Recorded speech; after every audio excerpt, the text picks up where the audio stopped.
How to fix Windows Update error 0x800f081f. Hello guys, this is Atticus and welcome back to another tutorial video. In today's video, I'll teach you guys how you can fix error 0x800f081f. So without any further ado, let's dive right into it.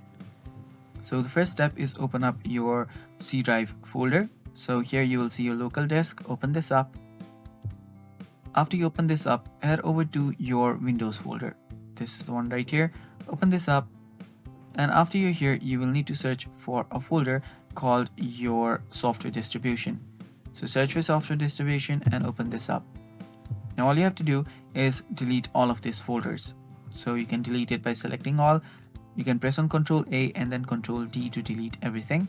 And after you do that, you will need to open up your task manager. Open up your task manager. And after you open up your task manager, tap on run new task. After you tap on it, just type in cmd.exe and then tap on OK. After you open up your CMD, make sure that it's on system32, and after you do that, you will need to simply type in few commands. Now the commands are ipconfig, give a space, give a slash, and flush DNS, hit enter. And after you flush your DNS, another command that you need to run is again type in system under system32 ipconfig /renew.